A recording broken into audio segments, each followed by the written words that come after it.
Quando eu fui conversar com o pastor Eibe, pedir a mão da filha dele em casamento, eu falei, olha, eu quero casar com sua filha, se precisar, eu trabalho uns 14 anos igual Jacó trabalhou por Raquel. Ele falou, bom, 14 anos era para uma moça como Raquel, a Priscila é pelo menos 40 e pegando leve com você. Aí eu parei assim e falei, mas eu posso pagar os 40 depois de casar com ela? Ele falou, pode. Eu falei, então combinado. Então estamos aí pagando a dívida, né? Não, brincadeira, mas a gente realmente teve essa conversa. Mas eu queria falar hoje sobre um assunto que é muito importante, não é só algo que a gente tem visto dentro da igreja, mas é algo que assim, a gente percebe na nossa sociedade, na nossa cultura, é algo que faz muito parte da nossa vida hoje, de um jeito que não deveria fazer. O tema dessa mensagem é ansiedade. E se só de ouvir que o tema é ansiedade, você já se sentiu levemente ansioso, essa mensagem é especialmente para você, amém? Porque, sabe, nós temos, e é normalmente essa passagem que vem à mente quando nós falamos de ansiedade, de Filipenses 4, né, no versículo 6 e 7, não andeis ansiosos por coisa alguma. E não sei se já aconteceu com você, mas às vezes você se percebe ansioso, comenta que você está ansioso, e aí tem aquele amigo abençoado que diz, mas você não pode ficar ansioso por coisa alguma, a Bíblia diz. Aí você fica mais ansioso, porque agora você está ansioso sobre a ansiedade que você não deveria estar sentindo. Já aconteceu com alguém isso, ou só comigo? Eu sou meio esquisito. Mas não é só isso que essa passagem diz, e eu quero que a gente leia ela daqui a pouquinho, só que a ansiedade tem sido chamada por muitos especialistas do mal do século.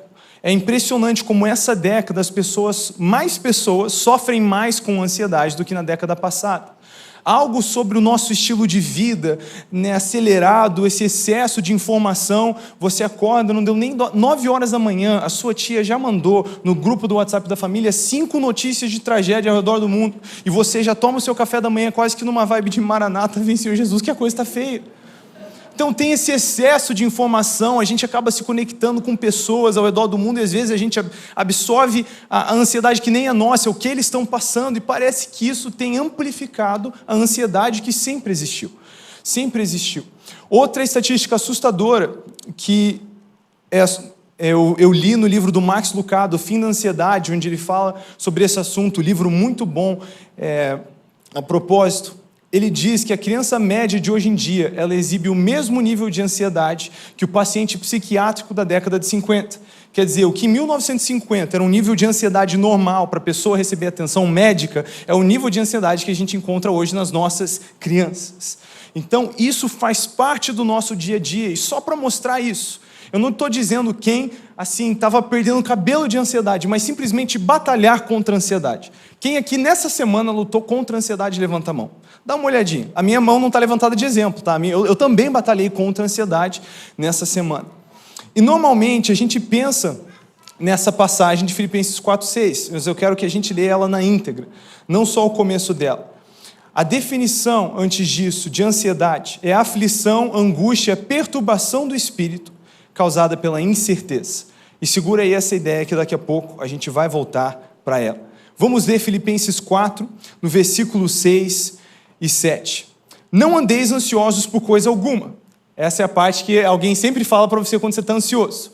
Só que, toda vez que a Bíblia fala sobre ansiedade, inclusive essa vez, ela não só diz não fica ansioso, mas juntamente com esse mandamento de não estar andando em ansiedade, ela apresenta uma explicação do porquê não precisamos estar. E isso muda tudo.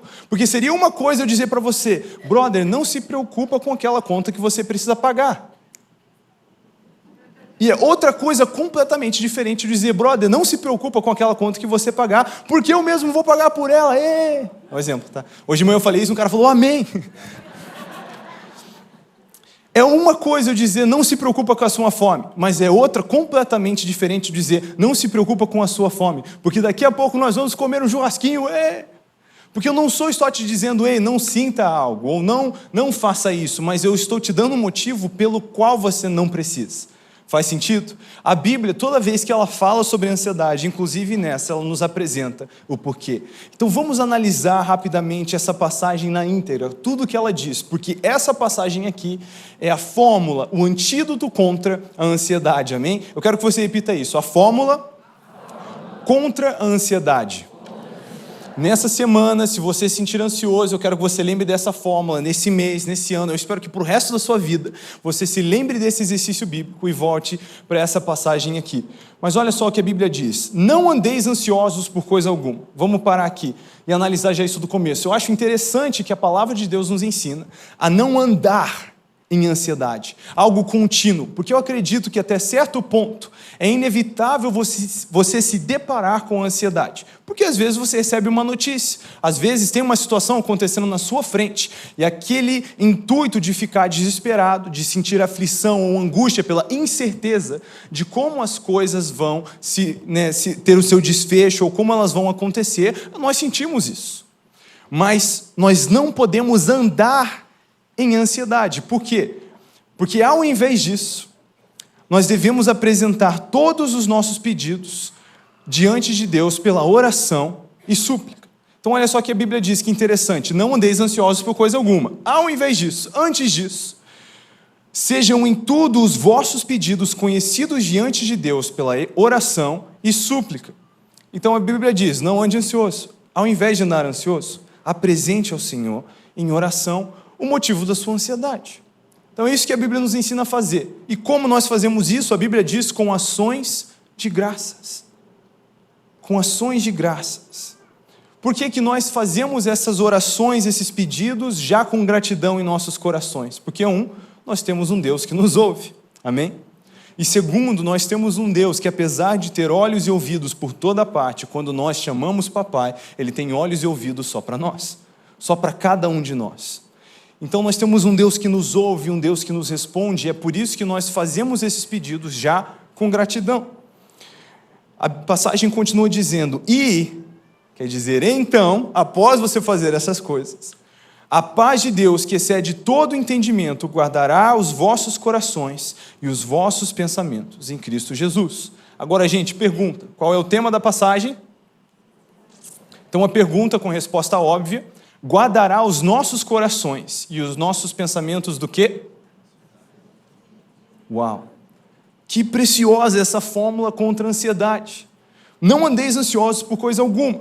Antes, em tudo sejam os vossos pedidos conhecidos diante de Deus pela oração e súplica, com ações de graças, e a paz de Deus, que excede todo entendimento, guardará os vossos corações e os vossos pensamentos em Cristo Jesus. Uau! Sempre que eu leio essa passagem, eu lembro do momento onde ela realmente clicou para mim, na prática. Porque a nossa filha, quando ela tinha 6 meses de idade, isso foi 1 ano e meio atrás, a gente teve um acidente doméstico, onde a Pri caiu, se machucou, só que ela estava bem, mas a nossa filha caiu de cabeça no chão, com 6 meses. E a gente imediatamente foi para o pronto-socorro, preocupado, desesperado. Eu e a Pri se sentindo horríveis, eu me sentindo que eu tinha falhado, eu queria de alguma forma ter evitado aquele acidente, a Pri também se sentindo mal, e a gente estava aflito naquele carro. Eu acho que foi o maior momento de angústia nas nossas vidas, porque ela não estava muito bem. E assim que a gente chegou no pronto-socorro, ela vomitou, que é o pior sinal depois de uma batida como essas. Então o nosso coração estava na mão, a gente estava aflito, afoito. E assim que a gente entrou no quarto de hospital, eu já estava orando desde casa, porque a gente estava orando do desespero. Mas quando nós chegamos naquele quarto, eu comecei a me lembrar, olhar para trás e me lembrar de tudo que Deus já tinha feito na minha própria vida, que eu mesmo não devia estar vivo. Eu comecei a lembrar do que Deus fez por mim, pela minha esposa, pelo nosso casamento, e como a minha filha, antes de ser um sonho meu, ela era um sonho de Deus. E naquele momento eu comecei a orar, não a partir do desespero, mas orar com ações de graça, sabendo que Deus ia intervir em favor dela. Eu tinha essa convicção no meu espírito, antes de qualquer resultado vir, e nós começamos a parar de chorar e começamos a rir. Porque de repente a paz que excede todo entendimento, não tem explicação, encheu aquele quarto de hospital, encheu os nossos corações e nos guardou da ansiedade que estava nos destruindo naquele momento de tanta angústia. E eu falei para minha esposa, daqui a pouco vão entrar os médicos confusos nessa sala com os exames dela. E dito e feito, daqui a pouco eles chegam com a papelada, revisando assim, e falaram para a gente, nos conte de novo o que aconteceu. A gente contava a história, eles perguntavam, você tem certeza? Porque sua filha está bem, ela não devia estar bem se isso tivesse acontecido. A gente dizia, a gente tem certeza, porque Deus está guardando a nossa filha. Mas mesmo antes dos resultados chegarem, a gente já estava sentindo a paz que excede todo entendimento, porque nós praticamos esse exercício que é a nossa fórmula contra a ansiedade. Sabe, toda vez que a Bíblia fala para a gente não andar em ansiedade, ela nos apresenta também o porquê não precisamos estar. Em Mateus 6, no versículo 25 ao 34, nós temos Jesus em seu sermão da montanha ensinando acerca da ansiedade, a preocupação com as coisas diárias. Eu vou estar lendo aqui na NVT, mas a palavra de Deus diz: por isso eu lhes digo que não se preocupem. Talvez a sua versão, dependendo qual for a NVT, diz: não andeis ansiosos acerca do que comer, do que beber ou do que vestir. A vida não é mais que a comida, e o corpo não é mais do que a roupa. Observem os pássaros, eles não plantam, nem colhem, nem guardam alimento em celeiros, pois seu Pai Celestial os alimenta. Acaso vocês não são muito mais valiosos que os pássaros? Qual de vocês, por mais preocupado que esteja, pode acrescentar ao menos 1 hora à sua vida? E por que se preocupar com a roupa? Observem como crescem os lírios do campo. Não trabalham nem fazem roupas, e no entanto nem Salomão, em toda a sua glória, se vestiu como um deles. E se Deus veste com tamanha beleza as flores silvestres que hoje estão aqui e amanhã são lançadas ao fogo, não será muito mais generoso com vocês, gente de pequena fé? Portanto, não se preocupem dizendo o que vamos comer, o que vamos beber ou o que vamos vestir. Essas coisas ocupam o pensamento dos pagãos, mas seu Pai Celestial já sabe do que vocês precisam. Busquem em primeiro lugar o reino de Deus e a sua justiça, e todas essas coisas lhes serão acrescentadas. Portanto, não se preocupem com o amanhã, pois o amanhã trará suas próprias inquietações. Bastam para hoje os problemas desse dia. Que extraordinário ver as palavras do próprio Cristo acerca das nossas preocupações com as coisas da vida diária. E, gente, só para clarificar, porque quando você está na terceira vez nas minhas mensagens, você fica meio confuso, já falei, eu não falei, a nossa filha ficou bem, tá? A gente voltou para casa no dia seguinte, e ela estava bem, a gente, assim, cheio de gratidão no carro, chorando, de gratidão pelo que o Senhor fez, como Ele guardou a nossa filha, e o tiro que o diabo deu no pé, né? Porque agora a nossa filha tem 2 aninhos e já tem testemunho para contar do que Deus já está fazendo em favor dela. Isso ainda vai fortalecer a fé dela no futuro, então nós servimos um bom pai. Mas Jesus nos diz, não se preocupe com o que comer, com o que vestir, com o que beber. Por quê? Ele diz, porque Deus sabe que você precisa dessas coisas. Então Ele está dizendo, não se preocupa com o que você precisa, porque Deus sabe que você precisa. É praticamente o não se preocupe com a sua fome, porque eu vou fazer um churrasquinho. Inclusive, quando eu falo de fome, tem uma passagem que normalmente tem uma história que normalmente as pessoas já ouviram o meu pai pregar. As pessoas às vezes até fazem meme, né? Um pai deixou seu filho passar fome para ele aprender uma lição. Mas eu lembro que quando eu tinha 18 anos, eu tinha saído de casa para estudar em outro país, porque eu consegui uma bolsa de estudos. E nessa ocasião, eu estava ganhando em real num trabalho aqui no Brasil, online, mas gastando meu dinheiro em dólar lá nos Estados Unidos, na época que o dólar era 2 e pouquinho, e eu achava um absurdo. E aí, eu lembro que tive um mês onde a vida fez comigo aquele truque de mágica, que é, seu dinheiro sumiu, puf, todas as minhas emergências combinaram de acontecer ao mesmo tempo. Eu lembro que tudo foi embora. E eu dei uma ligada para o meu pai, porque faltava 3 dias para eu receber o meu próximo salário. Eu falei, pai, eu não teria te incomodado, estou tentando ser crescidão, só que eu não tomei café da manhã, eu não almocei, eu não vou jantar, porque a coisa está feia. Né? Acabou a grana, você não consegue me ajudar? Eu acerto com você daqui a 3 dias. Ele falou, não. Eu falei, ué, você não pode? Ele falou, eu posso, eu não quero, você está falando de constituir família aí, eu não vou te ajudar não. Eu falei, pai, não foi culpa minha, eu tive emergência. Ele falou, se você não tem um fundo de emergências, foi culpa sua. Não teve conversa, hoje eu sou grato que ele fez isso, que ele jogou duro comigo, porque pensa num guri que ficou bom de orçamentos depois dessa. Falei, pai, o que eu faço? Ele falou, você já jejuou 3 dias antes, jejua de novo. Eu sempre que eu conto essa história, eu vejo umas mães tipo, tadinho, e uns pais tipo, eu vou fazer isso com meu filho. Mas eu lembro que eu estava no meu 2º, 3º dia de jejum involuntário, e eu estava lá na casa de oração, longe, louvando ao Senhor, mas lá no fundo do meu ser tinha, sabe, um clamor meio diferente, com um barulho mais ou menos assim, tipo... E eu estava com vontade de tomar um café da manhã. Eu lembro que o Espírito Santo falou comigo e falou, Israel, vai tomar café, seu café da manhã já está pago. Eu falei, glória a Deus, vamos nessa. Então eu fui para a fila da cafeteria, para não dizer que eu estava completamente quebrado. Eu tinha o último dos moicanos, que era uma nota de 5 no meu bolso, caso eu precisasse implorar por minha vida, assim, sabe? Tipo, a última emergência. E aí eu fui pro café pensando, Deus vai dar um jeito. E aí, quando eu estava chegando a minha vez, o cara que estava na minha frente virou e falou assim, e tudo que esse guri aqui quiser. Eu devia ter dito, tipo, glória a Deus. Mas ao invés disso, eu falei, não, imagina, não precisa. Ele falou, não, tudo que você quiser. Aí eu ainda tentando ser educado, não sei porquê. Então me vê um café sem açúcar, por favor. Ele falou, não. Perguntou para a moça que trabalhava lá, o que esse cara gosta de comer? Ela falou, eu gosto de comer esse aqui e tomar esse aqui. Falou, então vê tudo isso aí para ele. Ele ainda pegou o troco e pôs no meu bolso assim, e falou, Deus está cuidando de você, cara. E essa ocasião foi muito marcante para mim. Eu saí lá da cafeteria, obrigado, Deus, não sei demais, comendo. Mas foi marcante para mim porque eu lembro que eu estava na véspera do vestibular fazendo a matemática. Falando, Jesus, você está me mandando estudar um negócio que não é acreditado, eu não sei como que eu vou pegar emprego, não vou poder trabalhar lá no começo. Mas você está falando para eu ir, se você está falando para eu ir, eu vou te obedecer que nem uma criança e depender de você. Sabe, eu estava buscando o reino em primeiro e eu vi todas as coisas sendo acrescentadas, não só nessa área, mas eu lembro exatamente nesse tempo que a coisa estava meio apertada, eu estava já muito querendo pedir a Pri em casamento, eu vi uma oportunidade de fazer isso ainda mais cedo que o que eu tinha planejado previamente, eu tinha a bênção dos meus pais, dos pais dela, só tinha uma coisa que me preocupava, era o estado da minha geladeira. Eu falava, Senhor, eu sei que vou ter uma responsa de cuidar do meu lar, cuidar da minha casa, e Tu sabes, Senhor, o estado da minha geladeira.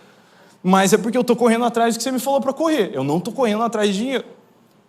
Estou te obedecendo. E eu lembro que eu estava orando, conversando com o Senhor, e Ele me disse, Israel, do mesmo jeito que eu tenho cuidado de você, eu vou cuidar de vocês. Vai nessa. E aí, eu comecei a planejar a minha surpresa do pedido de casamento para a Pri. E eu sabia que tinha uma coisa que ela queria, quando eu conversei com a mãe dela, com as amigas, a única coisa que ela queria que acontecesse no pedido de casamento é que chovesse. A única coisa que eu não tinha controle nenhum para fazer. Mas aí eu estava lá planejando. Imagina que romântico, eu queria fazer chuva artificial. Eu achei que era super romântico. Imagina só, eu aqui, né, de joelhinho, pedindo ela em casamento, ela aqui dizendo uau, e aqui atrás meu amigo Junão com uma mangueira, assim, ó.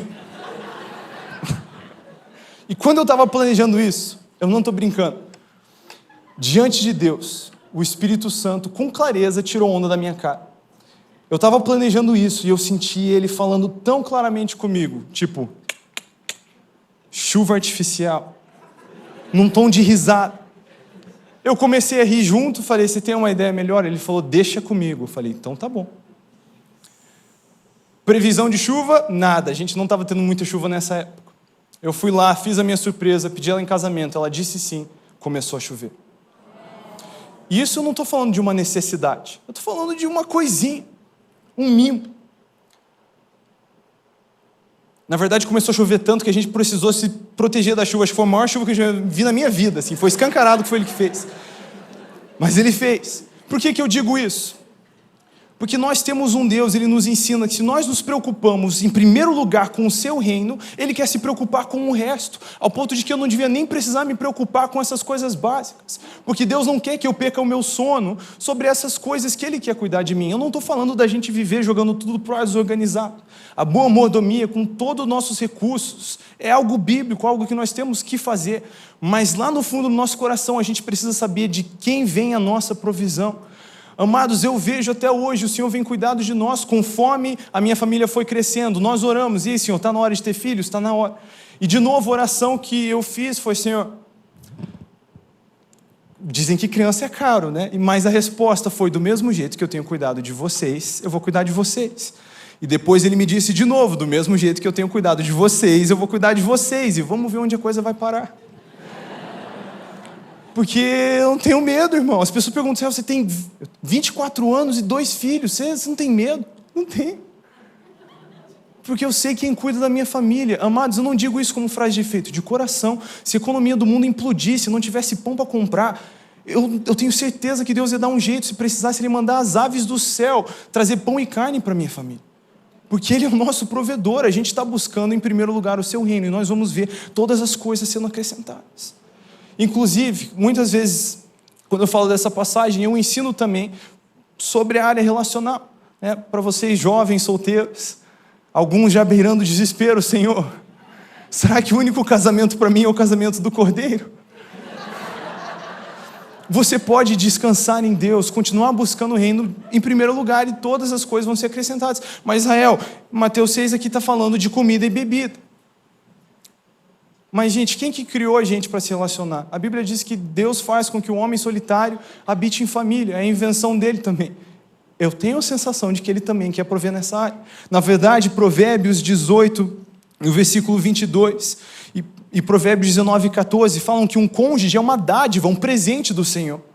Nós vemos esse exemplo no Velho Testamento até em Êxodo, no capítulo 1, do versículo 15 ao 22. Tem duas hebraicas, que para mim elas são heroínas bíblicas, Sifrá e Puá. O faraó manda matar todos os meninos que nascerem, né, os meninos hebreus que nascerem. E elas se recusam a fazer isso porque elas temem ao Senhor. A Bíblia diz que elas temeram ao Senhor mais do que a Faraó, porque elas sabem que Deus não está no negócio de assassinar bebês, então elas desobedecem o Faraó. E a Bíblia diz que porque elas temeram ao Senhor, Ele deu para elas as suas próprias famílias. Então, gente, é um tema fácil de ver, Deus cuida disso também. Sabe, e eu tenho tanta história para contar, porque eu tenho aplicado isso. Mas você talvez, eu sei que algumas pessoas, porque sempre a gente tem duas reações ouvindo um testemunho. Né? Uau, glória a Deus, eu quero viver isso, e às vezes a gente tem, isso nunca vai acontecer comigo. Isso nunca aconteceu comigo antes, por que isso nunca aconteceu comigo? Mas você tem que lembrar, nós aprendemos isso com João, discípulo amado, que não é que Jesus reclinava a cabeça em seu peito, é João que reclinava a cabeça no peito de Jesus.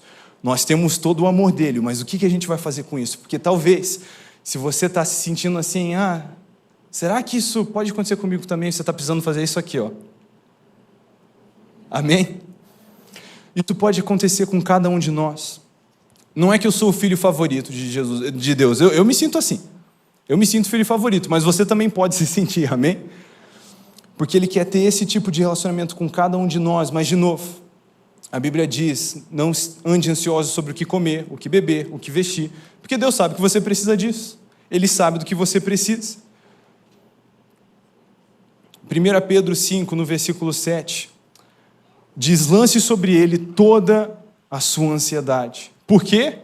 Porque Ele tem cuidado de vocês. Porque Deus tem cuidado de mim. Eu posso lançar toda a minha ansiedade sobre Ele. E eu acho interessante que a Bíblia diz toda a ansiedade. Não parte da sua ansiedade. Não a ansiedade que você julga ser espiritual o suficiente para orar sobre isso. Toda a sua ansiedade.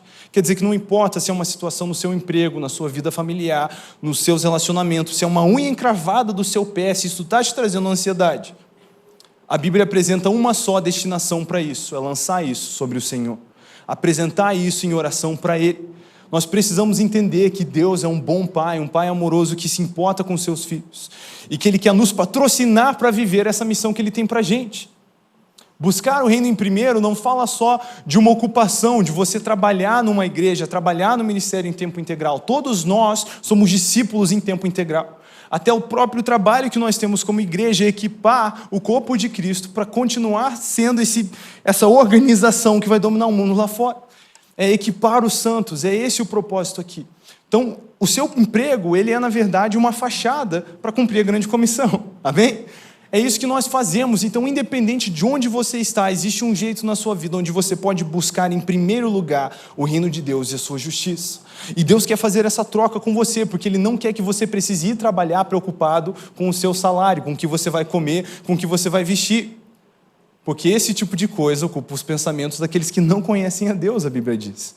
Parece pesado, mas é esse o nível de provisão, é esse nível de confiança que nós precisamos ter em Deus. E a ansiedade, ela é inimiga da confiança, porque ela, na verdade, é uma manifestação de uma incerteza. É outro problema. Ela é tipo a luz que acende no painel do carro, falando que você precisa checar o seu motor. O problema não é a luz. O problema é o motor. Não adianta gritar com a luz, ela está te avisando de outro problema. E quando a ansiedade aparece nas nossas vidas, nós vimos que, por definição, ela é angústia, é aflição causada pela incerteza, porque às vezes a gente não sabe como as coisas vão ficar. Mas pensa num povo que tem que ter certeza, é a gente. Porque independente do que acontece amanhã, ou semana que vem, ou mês que vem, ou ano que vem, vamos combinar, o ano a gente já vira assim, né? Que esses últimos aí Foram diferentes. Mas daqui a 1 milhão de anos, tem um lugar na mesa de Jesus para mim, onde eu posso dizer essa frase surreal: Senhor Jesus, você pode me passar o pão, por favor? Fala sério. A minha vida está escondida em Cristo, quer dizer, vivo eu corro para os braços de Jesus, se eu morrer eu corro para os braços de Jesus. Pensa em alguém que está bem na fita, sou eu, é você, porque o nosso campeão já venceu a morte e o inferno por nossa causa.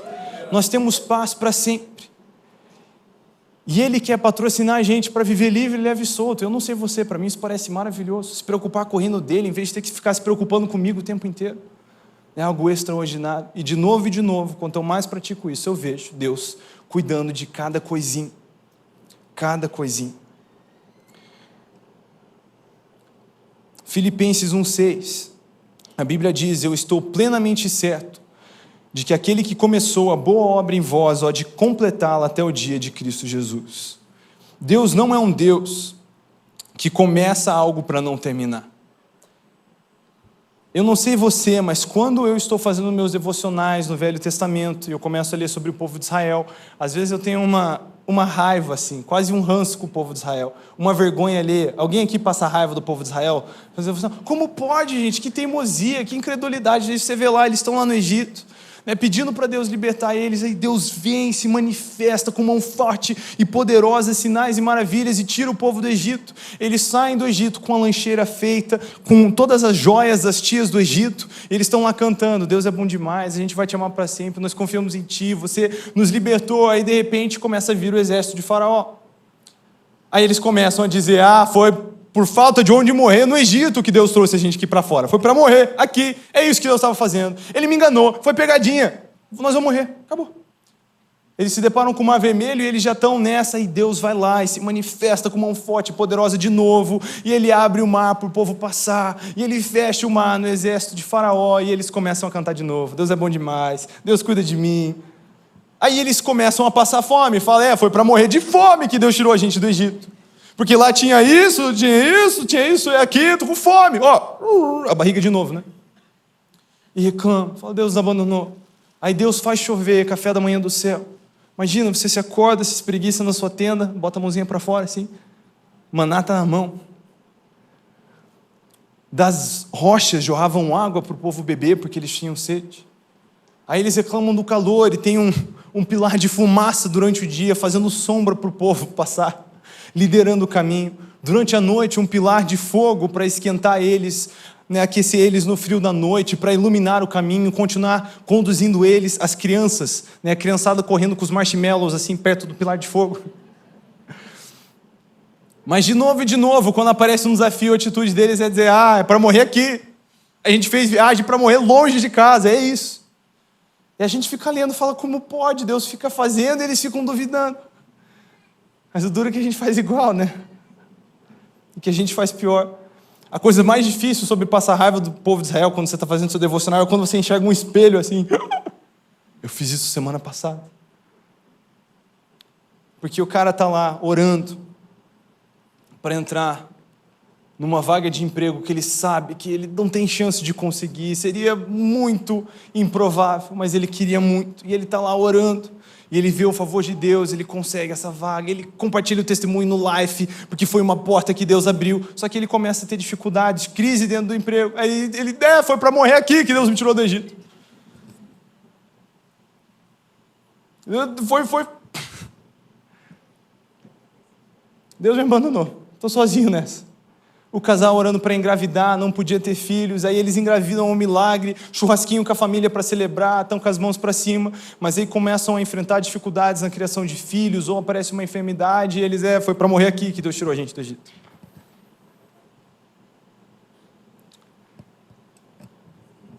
Nós precisamos entender que Deus não tira o seu povo do Egito para deixá-los no deserto. Ele é fiel para completar a boa obra que Ele começou. E que se nós buscarmos, em primeiro lugar, o reino de Deus, a gente vai ser patrocinado para fazer isso. É uma maravilha. Sabe, nós não precisamos andar ansiosos, porque a gente pode fazer essa troca. Nós podemos confiar em Deus. Deus sabe que o povo é meio esquecido. Então, finalmente, eles chegam diante do Jordão. Eles falam: nós vamos morrer aqui. Longa viagem, né? Só para morrer aqui. Mas Deus já abriu um mar para eles passarem. Deus abre o rio Jordão, mas porque ele sabe que o povo é esquecido, ele diz, vocês vão erguer um monumento. Vocês vão pegar as pedras do rio e erguer um monumento. E de repente o povo se depara agora com as muralhas de Jericó. Você fala, acho que deu, acho que agora nós vamos morrer. Acho que Deus nos abandonou aqui. Mas eles olham para trás e eles veem aquele monumento levantado. Eles dizem, peraí. Será que pode ser que Deus que nos libertou do Egito e das mãos de Faraó e nos alimentou no deserto e nos protegeu do frio da noite, do calor do dia e abriu o Mar Vermelho e o Rio Jordão para a gente passar, também não vai derrubar essas muralhas? Eu acho que ele vai. Então vamos nessa. E nós precisamos entender do mesmo jeito que o Deus que abre o Jordão é o Deus que derruba a muralha. A gente não pode se comportar igual o povo de Israel em todo desafio que aparece, pensar, agora deu, esse vai acabar comigo. Sempre vai ter um gigante novo, né? Porque se não é um mar, é um rio, se não é um rio, uma muralha, se não é uma muralha, é um gigante. Mas Jesus deixou a gente avisado, no mundo terei aflições. Mas tem de bom ânimo, eu venci o mundo e vocês estão comigo. A gente ficou bem avisado. Então a gente não pode deixar a ansiedade roubar a nossa paz, que deve ser ancorada em Cristo. Porque quando a ansiedade aparece, e eu levo isso com muita seriedade na minha própria vida, porque eu constantemente batalho a ansiedade, em várias áreas. Mas quando eu percebo ela, eu trato isso como uma luz no meu painel, e eu não posso continuar dirigindo o meu carro se meu motor está com problema.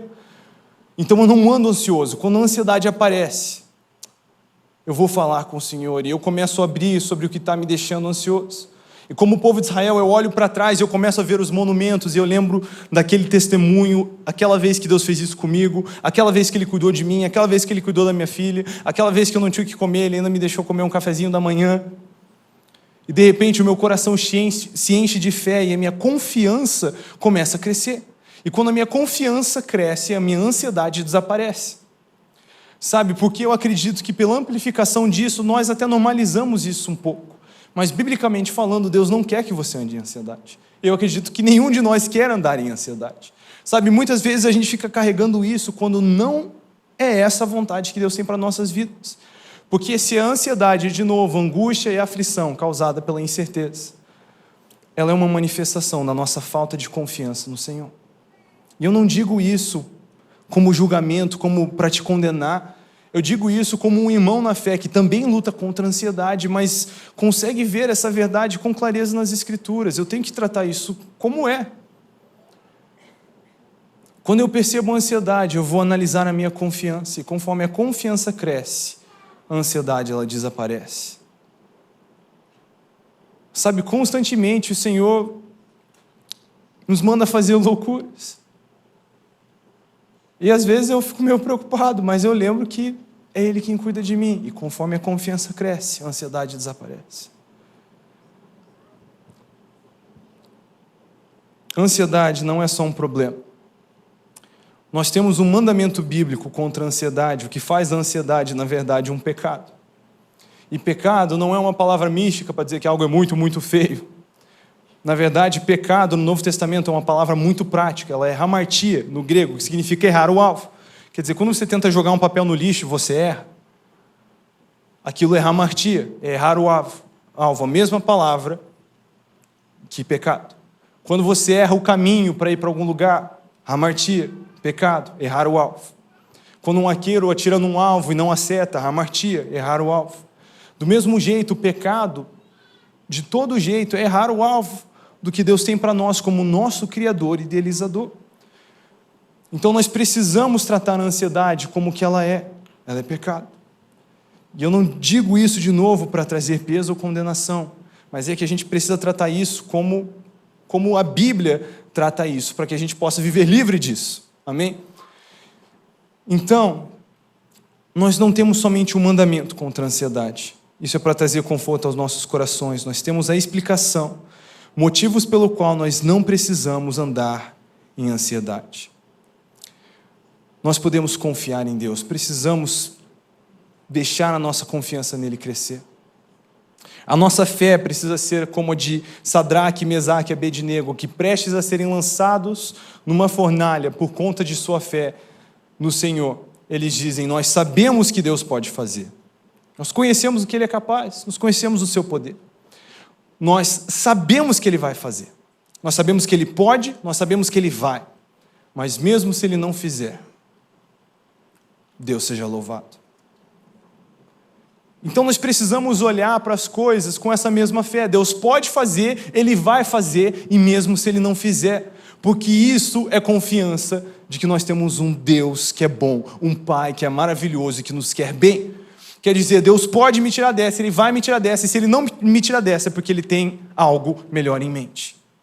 Imagina quando José estava lá naquela cisterna, onde ele foi lançado pelos seus irmãos.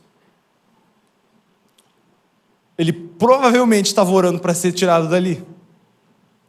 Mas quando aquele jovem com 30 anos assumiu a posição do segundo homem mais poderoso, da nação mais poderosa da terra, vivendo o propósito que Deus tinha para ele, podendo salvar sua própria família, sua nação, seu povo, eu fico imaginando como de repente ele viu, uau, Deus estava no controle disso o tempo inteiro.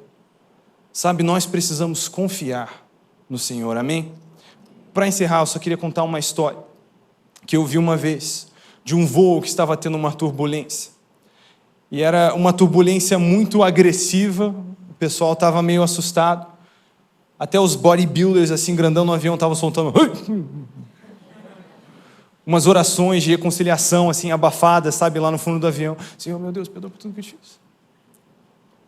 Mas no meio de toda essa comoção, tinha um gurizinho de 10, 11 anos que estava sentado ali de boa, olhando pela janela, balançando o pezinho assim, ó. Uma senhora sentada do lado dele, estava voando pela primeira vez, meio desesperada com essa turbulência.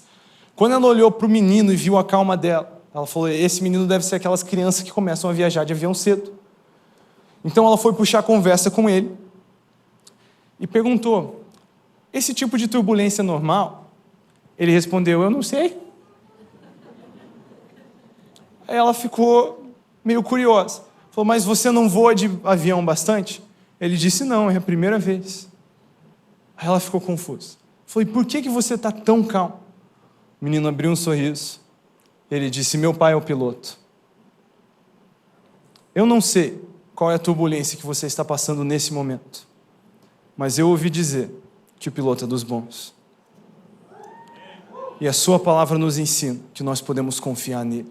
Se nós confiarmos em tudo que a gente ouviu hoje acerca da ansiedade, eu acredito que de coração nós podemos viver livre, leve e soltos, como o Senhor deseja que a gente viva. Amém? Você recebe essa palavra? Eu queria te convidar a ficar de pé.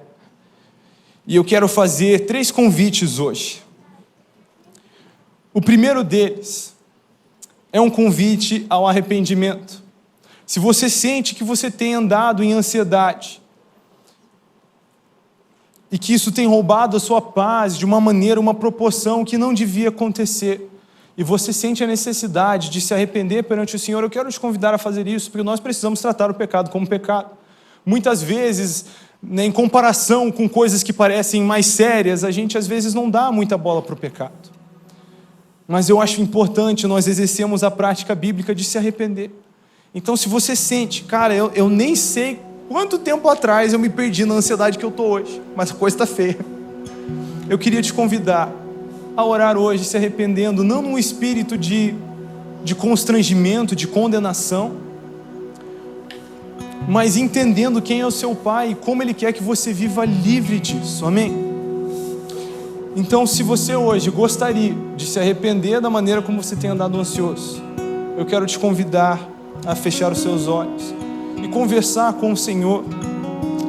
Mesmo nas suas próprias palavras, eu também vou estar conduzindo uma oração, se você quiser repetir no seu lugar.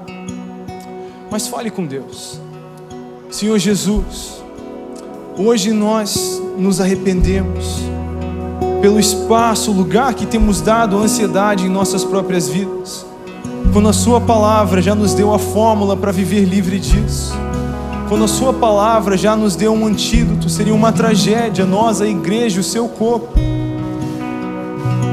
que temos justamente o antídoto contra essa ansiedade, viver presos nisso. Senhor, nos ajuda a caminhar somente na paz que excede todo entendimento. quando nos deparamos com ansiedade, nos ajuda a aplicar o que a sua palavra diz, para que não fiquemos presos nesse lugar.